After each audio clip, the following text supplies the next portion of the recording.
Hello, we are back on our MDG Talks, and I have here with me my partner in international taxes, Pablo Mallo. Hi, Miriem.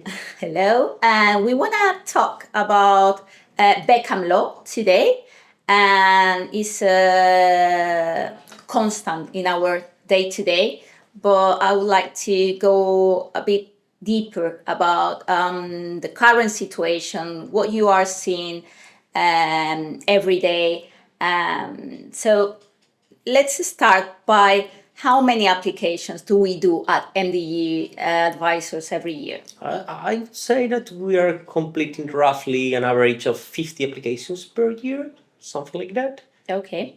We are publishing, and we are very proud to say that we have a success rate of 100% in all the applications made.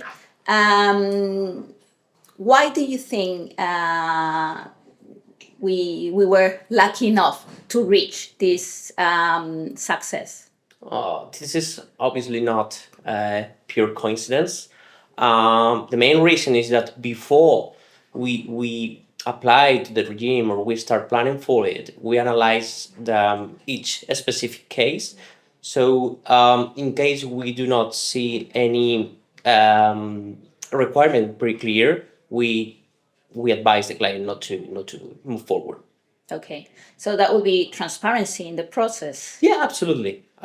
If we see something that is not crystal clear, then our advice is not to move on. Okay, we are looking at the international press, and there is a global concern about this tax regime. What do you think is the feeling from the Spanish tax office? Yeah, in fact, these latest few days, we've seen in the media that even the tax office has reacted.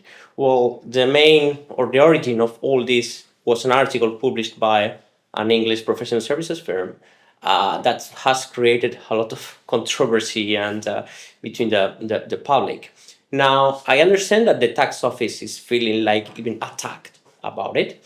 Okay, and Because they said it's like a trap. yeah, they said like Spanish pickpockets, which is a bit aggressive literature.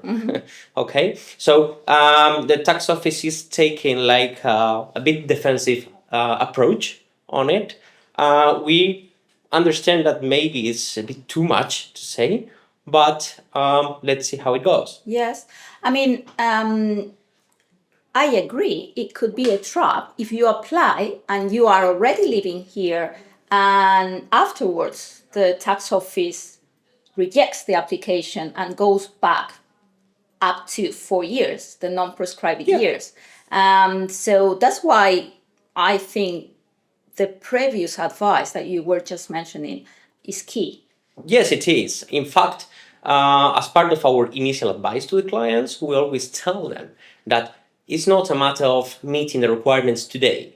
They need to meet the requirements during 365 days a year during 6 years. Okay, and that's crucial. Of course, and that's very important. So thank you very much, Pablo. Thanks We to you will for having me. continue working on the matter and having these talks to have an update of how the situation is going. Absolutely. Thanks a Thank lot. you.